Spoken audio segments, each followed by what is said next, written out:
ఛత్తీస్గఢ్లోని సుక్మా జిల్లా పూర్వాడి అనే ఒక విలేజ్లో ఈ నెల 11వ తారీఖున అక్కడి హోమ్ మినిస్టర్ అట్లాగే డిప్యూటీ సీఎం కూడా విజయ్ శర్మ ఆయన ఆ విలేజ్కి వెళ్ళి అక్కడ ఉన్న హిడ్మా తల్లి మావోయిస్ట్ అగ్రనేత హిడ్మా తల్లిని కలిసిండు. ఆమెతో మంచిగా ముచ్చట్లు పెట్టిండు, ఆమెతో కలిసి భోజనం చేసిండు. అట్లనే ఆమెకు ముచ్చట చెప్పిండు, అమ్మ నీ కొడుకుని వచ్చి లొంగిపోమ్మను, లొంగిపోతే ప్రభుత్వం అన్ని రకాల ఆయన సంక్షేమానికి కట్టుబడి ఉంటుంది అని చెప్పి అక్కడి నుంచి వచ్చేసిండు. అరే ఎంత నాటకీయం! హిడ్మా ఏమన్నా రోజు తల్లి దగ్గరికి వస్తూ పోతూ ఉంటాడా?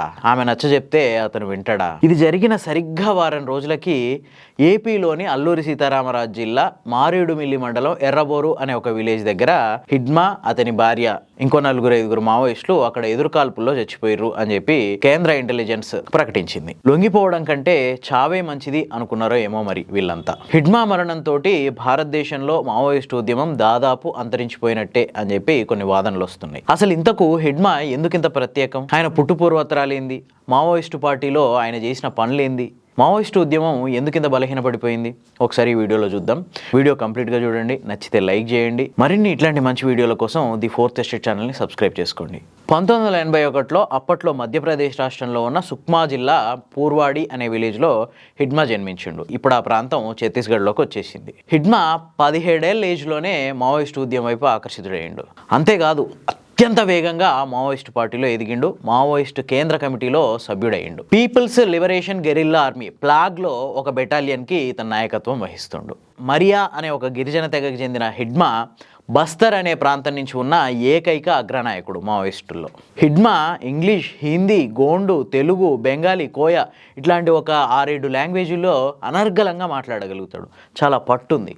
ఛత్తీస్గఢ్, ఆంధ్రప్రదేశ్, ఒడిషా, ఆంధ్ర, ఛత్తీస్గఢ్, తెలంగాణ, దీన్ని ఒక ట్రై జంక్షన్ దండకారణ్యం ఈ ప్రాంతంలో విస్తరించుంటుంది. ఈ ప్రాంతం మావోయిస్టులకు కంచుకోటగా మారడంలో హిడ్మాది చాలా కీలక పాత్ర. అనేక వ్యూహాలు రచించి దాడులకు దిగబడేవాడు. ఆల్మోస్ట్ 27 హింసాత్మక దాడులకి హిడ్మా సూత్రధారి. ఇతను ఒక దాడి చేసిండంటే అందులో అవతలి వర్గం పూర్తిగా సర్వనాశనం అయిపోవాల్సిందే. సో ఇంతటి ప్రాధాన్యం ఉన్న హిడ్మా చనిపోవడంతో ఇప్పుడు దాదాపు మావోయిస్టు పార్టీ పతనావస్థకు చేరింది అని చెప్పి నిపుణులు చెప్తున్నారు. అంతేకాదు ఇప్పుడు అతని స్థానాన్ని భర్తీ చేసే సమర్థవంతమైన నాయకులు ఎవరు మావోయిస్టు పార్టీలో లేరు. ఒకప్పటి నేతలైన గణపతి, తిరుపతి లాంటి నేతలు కూడా ఇప్పుడు దొరికిపోయే అవకాశం ఉంది అని చెప్పి చాలా చర్చ జోరుగా జరుగుతుంది. సో ఈ హిడ్మా ఎన్కౌంటర్ తర్వాత భద్రతా బలగాలు ఒకటి క్లియర్గా చెప్తున్నాయి, ఇక భారత ప్రభుత్వం నక్సలైట్ల మీద చేస్తున్న పోరాటం తుది అంకానికి చేరింది. అంటే ఇక నక్సలైట్లు అనే వాళ్ళు భవిష్యత్తులో ఉండకపోవచ్చు అనేది దీని సారాంశం.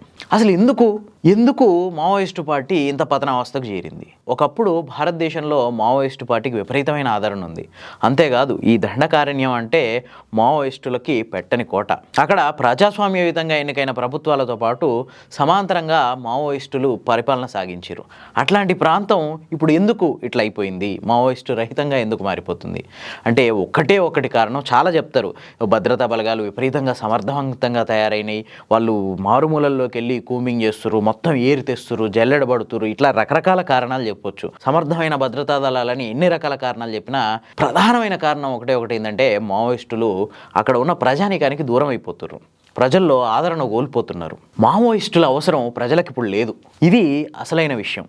కాలానికి అనుగుణంగా మావోయిస్టుల పోరాటం అనేది మారకపోవడమే ఈ పతనావస్థకు ప్రధానమైన కారణం. ప్రధానంగా దోపిడీకి, అక్కడ నిరంకుశ పాలనకి, అట్లాగే అడవుల్లో సహజ వనరుల దోపిడీకి వ్యతిరేకంగా ఎక్కువగా మావోయిస్టులు పోరాడేవాళ్ళు. కానీ దశాబ్దాల కొద్దీ వీళ్ళు చేసిన పోరాటంలో అక్కడ గిరిజనులకు మిగిలింది ఏంటంటే అభివృద్ధి లేమి, అంతకు మించి వాళ్ళు సాధించింది ఏమీ లేదు.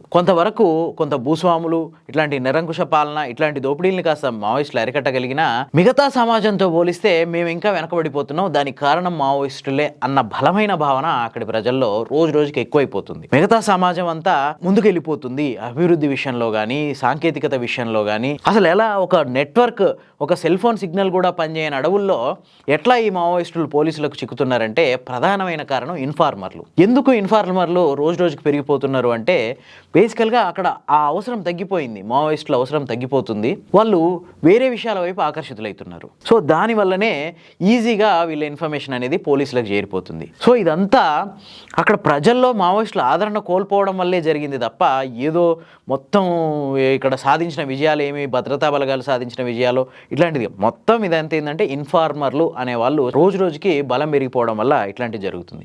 దీనికి అంతటికి కారణం ఏంటంటే అభివృద్ధి లేమి. మావోయిస్టుల ప్రాబల్యం, నిరంతర హింస వల్ల అక్కడ అభివృద్ధి అనేది పూర్తిగా మందగించిపోయింది. ఈ నక్సలిజం అనేది తగ్గితే మా ఏరియా కూడా డెవలప్మెంట్ వస్తుందేమో. ఒకప్పుడు ఎంత డబ్బాష చూపించినా ఒక మావోయిస్టు జాడ చెప్పడానికి ఇన్ఫార్మర్లు వెనకాడేటోళ్ళు. అట్లాంటిది ఇప్పుడు డబ్బుకి ఈజీగా లొంగిపోతున్నారు. రీజన్ ఏంటంటే గ్లోబలైజేషన్, కార్పొరేటీకరణ.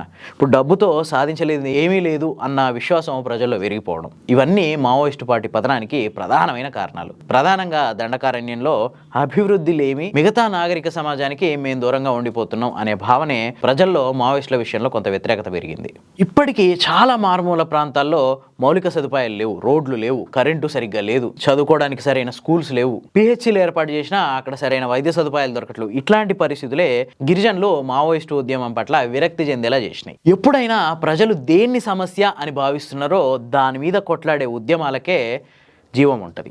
ప్రజలు దేన్ని సమస్యగా భావించట్లేదో అట్లాంటి విషయాల మీద ఎంత కొట్లాడినా లాభం ఉండదు. ప్రజలు ఏ విషయం మీద అయితే హర్ట్ అవుతున్నారో, ప్రజలు ఏ విషయాలైతే కావాలనుకుంటున్నారో ఆ విషయం మీద కొట్లాడే ఉద్యమాలకే జీవం ఉంటుంది. ప్రజలు దేన్నైతే సమస్యగా భావించారో ఆ సమస్య నిజంగా ఉన్నా దాని మీద ఉద్యమం చేసే వాళ్ళకి ఎట్లాంటి ఆదరణ ఉండదు.